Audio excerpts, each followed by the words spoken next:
ban chồng ban cứ chia bị thi ban đầu thông qua được ba vật Campuchia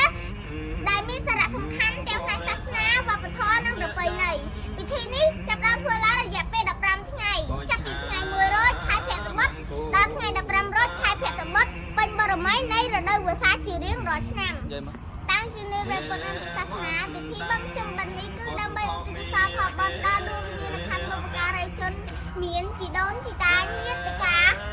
ដែលលោកបានចែកឋានទៅកាន់លោកខាងមុខ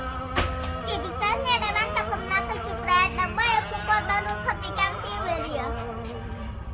បើយើងតាមរឿងព្រេងនិទានខ្មែរក្នុងរយៈពេល15ថ្ងៃនេះទ្វារនរកត្រូវបានបើកហើយប្រាជ្ញទាំងអស់នោះដែលត្រូវបានគេធ្វើទារុណកម្មត្រូវបានដោះលែងមកលើភពផែនដីដើម្បីទទួលកុសលផលបុណ្យពីគ្រួសារនៅលើផែនដីវិញប៉ុន្តែបើពួកប្រាជ្ញទាំងនោះដើរដល់ហើយប៉ុន្តែមិនឃើញកូនចៅធ្វើបុណ្យឧទ្ទិសកុសលឲ្យនោះទេប្រាជ្ញទាំងនោះនឹងដាក់បណ្ដាសាមកលើកូនចៅវិញពិធីបន់ជុំបិណ្ឌមានរយៈពេលសរុប15ថ្ងៃនិងចែកជា2ដំណាក់កាលសំខាន់មុនថ្ងៃដំបូងគឺជាថ្ងៃកាន់បិណ្ឌ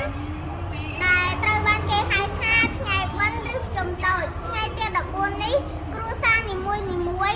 បាននាំចង្ហាន់នំចំណីយកមកប្រគេនព្រះសង្ឃនៅឯវត្តអារាមគោលបំណងគឺដើម្បីបូជាចំពោះព្រះសង្ឃនិងឧទ្ទិសកុសលដល់ដូនតាទី15គឺថ្ងៃជុំបិណ្ឌថ្ងៃនេះគឺជាថ្ងៃដែលសំខាន់បំផុតនិងជាថ្ងៃចុងក្រោយនៃពិធីបន់ដែលគេហៅថាថ្ងៃបិណ្ឌធំថ្ងៃនេះគ្រួសារនីមួយត្រូវជួបជុំគ្នាហើយនាំគ្នាទៅវត្តដើម្បីធ្វើពិធីបង្សុកូលនិងរបាត់រួមគ្នាគេជឿថាការធ្វើបុណ្យនៅថ្ងៃបិណ្ឌធំនេះបានឧទ្ទិសកុសលផលបុណ្យទៅដល់ដូនតាបានកាន់តែច្រើននិងឆាប់រហ័សបាយបិណ្ឌគឺជាផ្នែកដ៏សំខាន់មួយ